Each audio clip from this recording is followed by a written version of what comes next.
Have you ever looked at an F1 car and thought, hold on, why are the tyres smoother than a baby's butt? Like, seriously, no ridges, no grooves, no pattern, just smooth, black, bald rubber. They look less like racing equipment and more like someone took a belt sander to 4 yoga balls. At first glance, it feels wrong. Like the tyres are unfinished, like someone forgot to texture them. But no, this isn't a manufacturing error or a lazy design choice. What you're looking at is a perfectly engineered, bald-headed marvel of physics. And there's a very good reason behind it. See, in Formula 1, style points don't mean jack. When you're slamming into a corner at 280 kilometers per hour, or standing on the brakes from 330 into a hairpin. You're not praying for a cool Instagram photo. You want one thing, grip. And the way you get that? A tyre that gives you maximum rubber on-road action. That's what slicks are for. They look ridiculous, but they're purpose-built for one thing only. Contact. No grooves, no air gaps.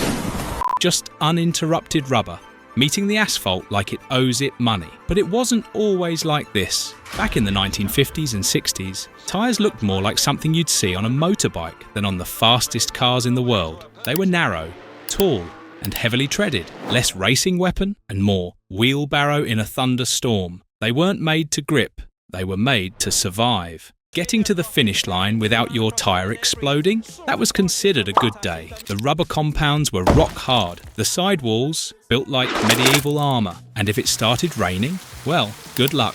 Drivers just white-knuckled their way through and hoped the racing gods were feeling generous. Then came the late 60s, and with it, a tyre revolution. Goodyear dropped the first slick tyre into the world of Formula 1, like it was the cheat code no one asked for. And everything changed. Suddenly, tyre engineers realised something wild. No tread equals more rubber touching the track, and more rubber means more grip. It was one of those rare, oh, we've been doing this wrong the whole time moments. Like discovering you don't actually need to read the IKEA manual if you just trust your instincts and pray. From that point on, F1 cars started cornering faster, braking later, and launching out of hairpins like rockets strapped to jet skis. Welcome to the slick era. What followed the slick tyre revolution was nothing short of an all-out rubber arms race. Through the 70s, 80s and 90s, tyre design went completely feral. Rear tyres ballooned to the size of manhole covers, some as wide as 18 inches. Basically steamrollers bolted onto rocket ships. It looked ridiculous. It was amazing. Tyre compounds got softer, stickier, and weirder. Every manufacturer had their own secret formula, a mix of synthetic rubber, oil, and black magic, that they swore gave the best grip. And thus began the infamous tyre wars. Goodyear versus Bridgestone versus Michelin versus Dunlop versus whoever else was brave enough to jump into the fire pit.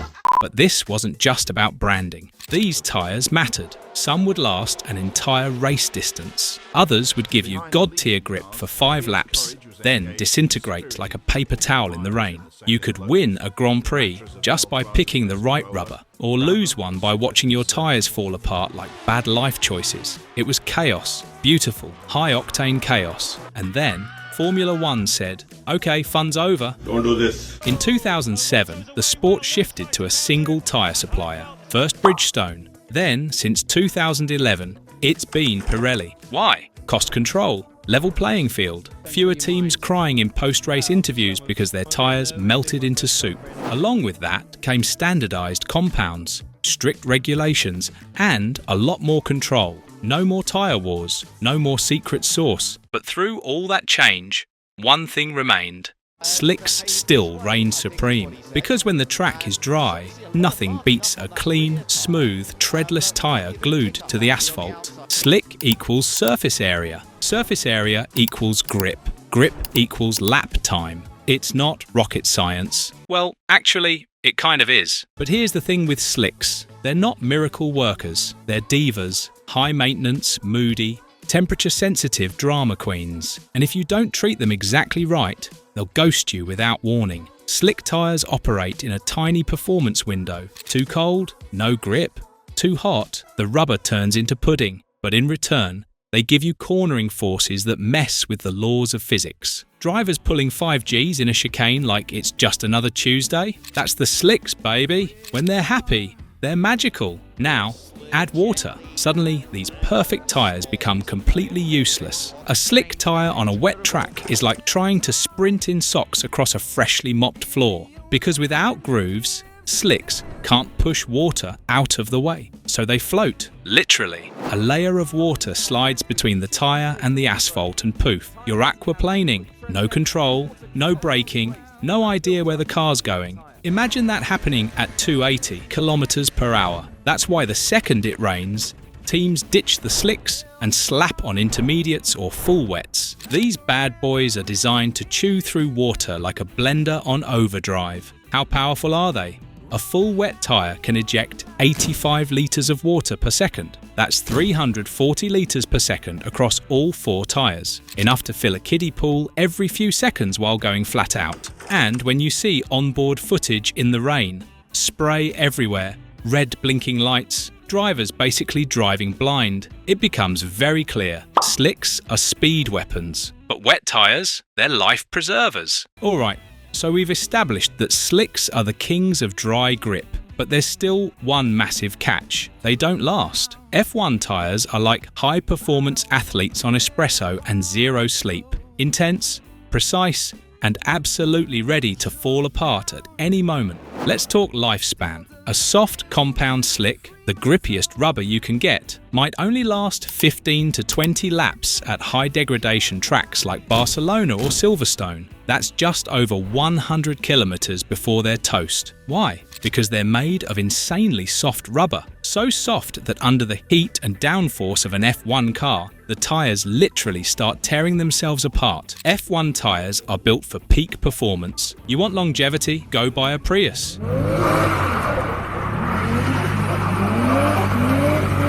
Now, it's not just about the rubber. The construction of these tyres is next-level sorcery. Inside, every F1 tyre is a complex blend of synthetic rubbers, resins, carbon black, polymers, and oil-based compounds. And that's just the tread. The internal structure, reinforced with Kevlar, steel belts, and nylon, carefully tuned for stiffness and deformation. That stiffness matters. It's what lets engineers match the tyre to the track surface, the cornering load, and the balance of the car. It's a game of tuning grip versus wear, speed versus control. But even with all that science, these tyres degrade fast. The rubber literally grains, blisters, and chunks off depending on how you treat it. Slide too much, and you overheat the rears, oversteer into every corner, and the fronts are toast. Brake too hard, spin the wheels, take the wrong line. Suddenly, your perfect lap turns into a hot mess of rubber confetti. That's why tyre strategy in F1 is everything. Do you start on softs, try to gap the field, and pit early? Or gamble with the hards and pray for a safety car? Do you box for intermediates just as the drizzle begins? Or risk slicks on a track with puddles the size of bathtubs? In Formula 1, tyres don't just carry the car, they decide the race. Now here's the wild part. Those 4 tiny patches of rubber, they're the only things connecting a 1,000 horsepower rocket to the track. That's it. 4 palm-sized contact points, each barely bigger than a postcard, deciding whether you stick the apex or go flying into the gravel trap. And that's where the real magic of F1 tyres happens. It's not just about compounds or grooves or carcass stiffness. It's about what the driver does with them. Because speed in F1 isn't just go fast, it's when to go fast. It's a dark art called tyre management. You've probably heard radio calls like, "Let's lift and coast," or "Target delta, protect the rears." That's code for back off now so we can attack later. Because the best drivers, they don't just drive fast, they whisper to their tyres. They listen when the car starts sliding. Think of Sergio Perez, the tyre whisperer. While other drivers are boxing early, he's still cruising on the same set, saving rubber, waiting for the race to come to him. That feel for the grip, that instinct, it wins championships. So yeah, F1 tyres might look like basic black donuts, smooth, bold, and kind of boring, but they're anything but. They're chemical warfare, physics wizardry, and strategy, all wrapped into one. Slicks for speed, wets for chaos, and inters for that horrible grey area in between. They're not just part of the car, they are the car. If you learned something today, Or, if you just respect the rubber now more than ever, hit that like button, subscribe, and let me know in the comments who's the best tyre manager on the current F1 grid. Thanks for watching, and remember, no grip, no glory.